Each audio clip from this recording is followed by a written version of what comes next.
नमस्कार समस्त को स्वागत मु सुश्री बेबी नायक सहकारी प्रोफेसर ओडिया विभाग ओडिशा राज्य मुक्त विश्वविद्यालय संबलपुर विद्यार्थी बंधुगण आज आम आलोचना करबा आमर पाठ्यांतर्गत विषय पीओडी 103 प्रथम एकक जार विषय वस्तु होची स्वाधीनता परवर्ती समकालीन विश्व कवितार पृष्ठभूमि। एई विश्व कवितार पृष्ठभूमि को जानिबा को हेले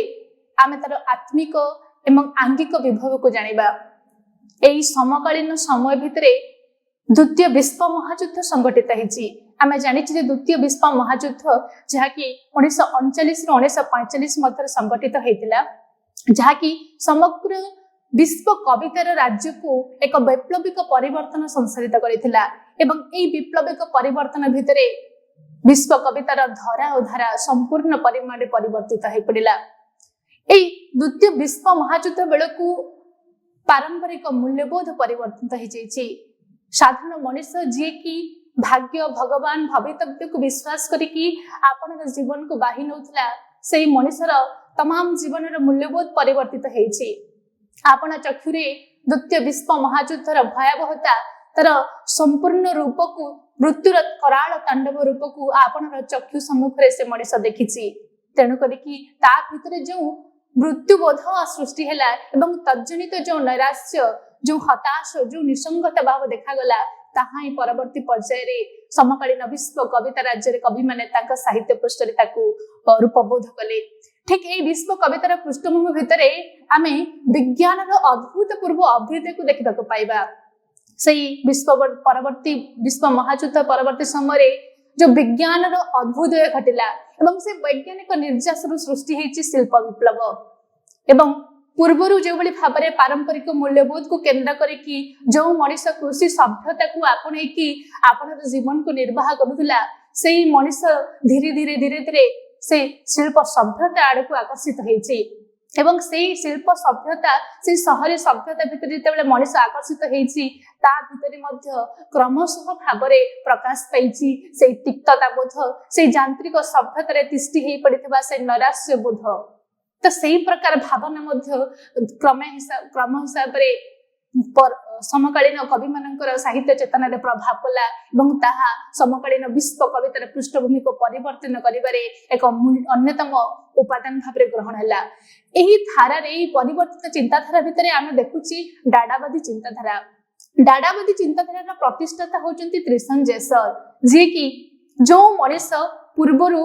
विश्व महायुद्ध रे प्रभावित हेइतिला, जो मनुष्य कृषि सभ्यता रे निजको अतिष्ठ करि परे कि शिल्प सभ्यता ऊपर को आकर्षित हेइतिला, सेही मनुष्य मध्य जो नीतिगत संकट आसीछि, जो वैज्ञानिक कारणर अपप्रयोगर कथा आसीछि एवं व्यक्ति केंद्रिकता धर्म धारणर अवक्षय सूचना आसीछि, एही प्रकार भावना रे अतिष्ठ हो पड़िबा मनुष्य प्रति संवेदनशीलता प्रकाश पाइछि। एवं एही डाडावादी चिंताधारा कवि माने सेही आधुनिक मनुष्यर अवक्षयग्रस्त चिंताधारा को अनुभव को अनुराग को एक संवेदनशील प्रभाव भाव बा आवेग भाव प्रकाश करके साहित्य रे प्रकाश कले। सेही भले भाव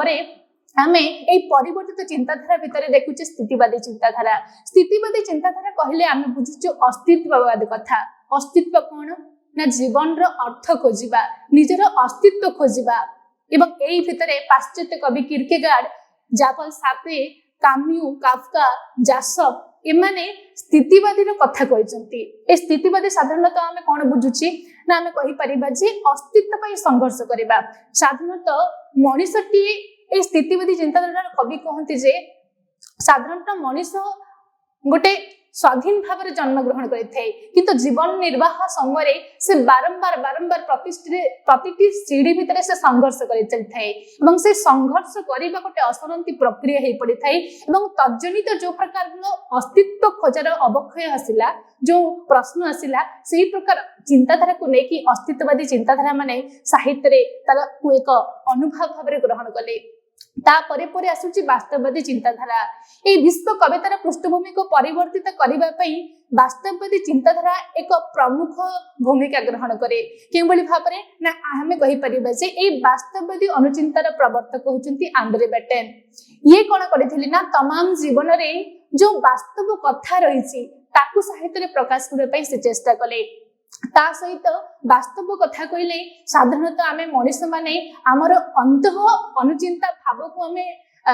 समाज सम्मुख से शीघ्र भाव में प्रकाश कर पार ना किंतु ए वास्तववादी कवि माने फ्रॉयड अनुचिंता को ग्रहण कले फ्रॉयड से मनस्तात्विक दर्शन से यौन तत्व को प्रकाश कले ता सहित हेगेल द्वंद्व तत्व कार्ल मार्क्स को समाजवादी अनुचिंता ए वास्तववादी चिंताधारा भितर प्रकाश पाइला एवं समकाल समतुल भाव विश्व कवितार पृष्ठभूमि को परिवर्तन कला भावधारा परिवर्तित चिंताधारा भितर आउ दुईटी मुख्य प्रमुख उपादान होची प्रतीक एवं चित्रकल्प। प्रतीक कौन प्रतीक को आम साधारणतः सिंबल बोली कहूचे तो साधारणतः मनुष्य आपणर भाव को परिप्रकाश करने कौन ना कौन प्रतीक संकेतर माध्यम कर संकेत माध्यम जीवन अर्थ को से खोजी थाए अनुभाव को केन्द्र करके फरासी कवि माने प्रतीकवादी काव्य आंदोलन प्रकाश कले प्रतीकवादी काव्य आंदोलन भितर मुख्य पुरोधा साजिले बदलेयार पॉल भालेरी मालार्मे एमाने कौन कले ना सामूहिक हिसाब रे आपणर जीवन तमाम जीवन जहाँ किसी कथा होची वास्तववादी अनुचिंता ठारू आरंभ करिकी समस्त प्रकार द्वंद्व तत्व मनस्तात्विक ए सब चिंताधारा को प्रतीक माध्यम रे प्रकाश करिया पई चेष्टा कले सेहि बली भाबरे चित्रकल्प बात एक अनन्य उपादान चित्रकल्प बात रो प्रवर्तक होचंती टी.ई. ह्यूम से कोन करेला चित्र माध्यम रे बा कोनोसी एक वस्तु माध्यम रे जो सादृश्यगत सौंदर्य बोध अछि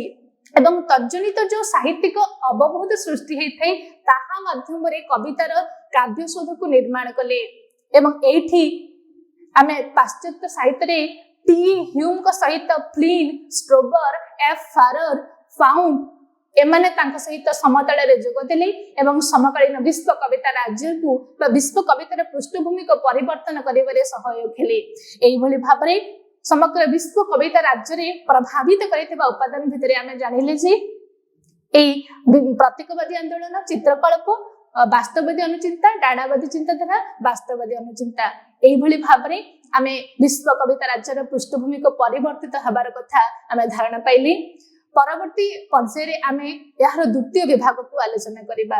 एठी रहउची नमस्कार।